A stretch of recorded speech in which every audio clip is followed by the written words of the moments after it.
My name is Emily Nielsen, and I am the executive assistant at Grouse Mountain Environmental Consultants located in Buffalo, Wyoming.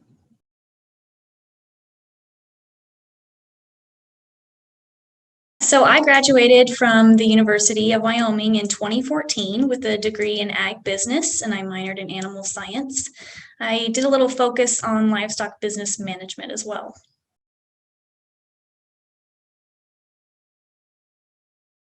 It was a lot of moving and it was not at all what I planned. So, what I did originally is I had received an internship throughout a few years prior to graduating college. So, I would do that internship in the summers. When I graduated, I went back to that company and they actually offered me a full time position. That was Grouse Mountain Environmental. Within less than a year, I was the project manager of the reclamation division, or one of them, I should say. We had two. Then, after a little bit of that, I just wasn't really sure if I wanted to be in the oil and gas industry or if I wanted to focus more on something that related to my degree. So I went back to Laramie. I started vet teching at a clinic down there, and that was awesome. I loved that. It really touched on the animal science side of things. After that, I moved back up to Buffalo and was vet teching here as well. Then I got the opportunity to work with my brother.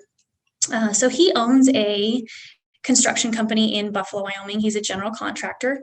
I started out just doing the books for him and then kind of helping on the side a little bit and learned a ton there. He also was a co-owner of Mishap Brewing Company, and that's downtown Buffalo. And so I was there a little bit, just kind of helping and learning the ropes. And then he decided one time that he wanted to teach me how to brew, and I thought that was awesome. So I wrapped up my position at the vet clinic and I became the head brewer at Mishap Brewing Company for about 2 years. That was awesome. It was an awesome experience. So I did that. In May of 2019, we ended up having to close the pub. So bittersweet moment. But I just went back to working for him at his construction company. That I learned so much there. And now I'm at Grouse Mountain. I wanted to try something a little more stable, I guess, not in the sense of stable jobs, but I just was tired of being outside in the freezing cold, if that was a thing. And I was always wore out. And I thought, I want to think a little more long term and I want to get back into business and maybe business administration or management. And I think Grouse Mountain's my ticket. So I took that position.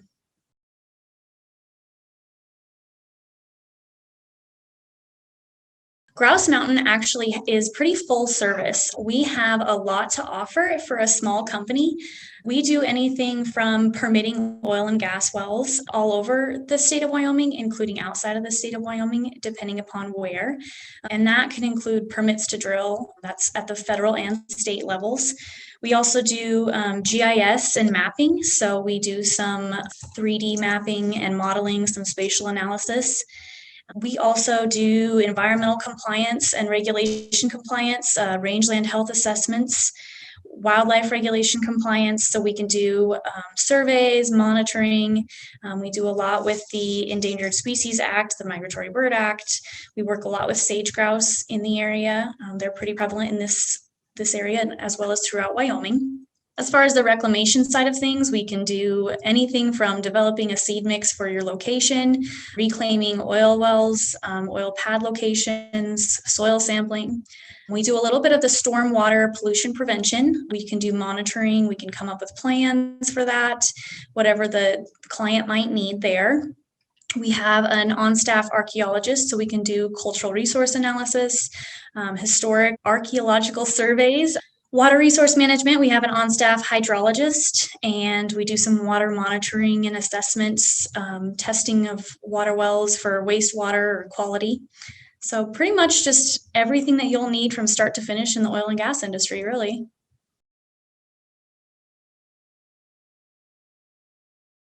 This is probably one of my favorite answers, I'm going to say, just because it's so different. It's a lot of billing and invoicing and what you would expect. You answer the phone, you're dealing a lot with the clients, but it mainly is a lot of client management. It focuses on, I'm the first person they see when they walk through the door. I'm who they talk to get to everybody else. So you really have to be a gateway into the company and essentially one of their main faces, because you're the first person they talk to and most likely the last person they talk to when they're dealing with us. So I do a little bit of that, some document compliance, safety stuff, making sure that all of our employees are up to compliance on anything for MSHA or anything like that.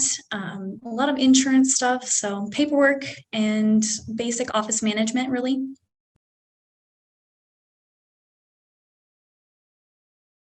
I think what I enjoy the most about it is the versatility that it offers. So I do a lot of the typical office management stuff, answering the phones, emails, but I also do a lot of document compliance.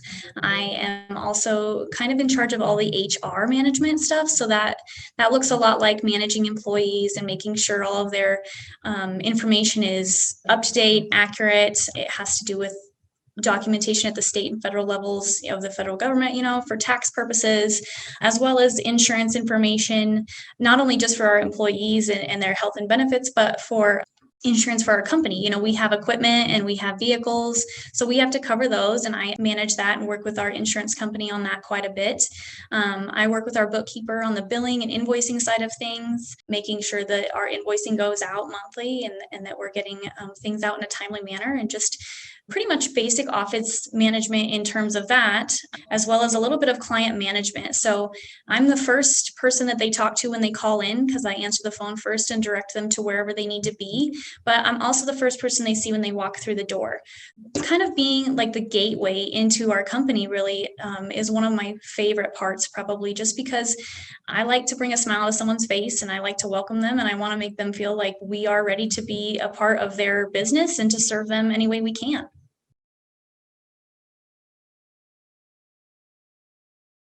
I would say the most challenging part is having to do with the large realm of things that we have going on here at Grouse Mountain. So, as I talked about earlier, we have a lot of different areas. I mean, we have wildlife, we have archaeology, we have reclamation. So, we have a lot of things to manage.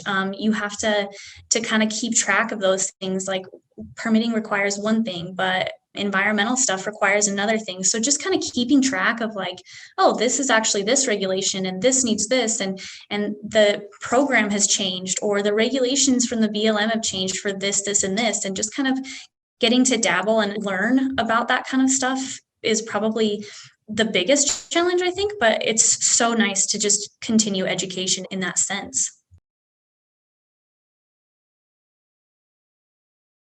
Obviously, I went through a few different job changes, definitely not in my field and some within my field of study at the university. And the thing that I found is if you work hard at everything that you're applying for or that you're a part of, you will bring something to the table that they won't be able to resist. So, one of the things that my advisor in a junior college has always told me was always make yourself indispensable.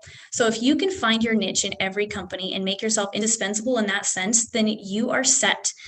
You have something to offer that nobody else does, and everybody has that. And I was very hard on myself coming out of college, not realizing really what I wanted to do with my degree. And I had some ideas, I had some goals, but I knew I needed to work towards that, and I wasn't sure where to start. And I think that a lot of people come out of college and they're like, okay, great. Now I should be getting a job. I should be making 4 to 6 figures. I need to do this, this, and this. But really, like, you have to test it out and see what the working field is like for you, and see what you're interested in. I didn't say no to just about anything because I wanted to experience it and see what those experiences would mold me into as an individual. And if I wouldn't have done that, there's no way I would have been a brewer at a brewing company downtown Buffalo. And we had so much fun with that. It was an awesome experience. I got to be a part of the marketing side, the sales side, the business management side. But first and foremost, I was like one of the first female brewers in Wyoming, and that was huge. And to get people to talk to me about like, hey, you did something that was really awesome, and I look up to you for that. What did you do? What should I do? And I was just like, well, just try it. I had zero formal training for a brewer. I just learned from my brother, and I mean, I pretty much just worked hard at it and I figured it out along the way. And yeah, you'll make mistakes, but it just made me realize how much harder I needed to work at being better. And I guess in the construction side of things, I learned a lot about business management as well. And it really just kind of brought me back to here where I realized I like the business management side of things. And maybe that's a little bit more where I need to focus. And maybe I'm not in agriculture per se, but I could find some part of agriculture in every ounce of this. And just, you are your hardest critic. So don't get out of college and think you need to do something amazing right away. Just try it out and see what happens. You can run into people along the way that will change your life in a job opportunity or in knowing somebody. And don't be afraid to put yourself out there. It's really not worth the pressure.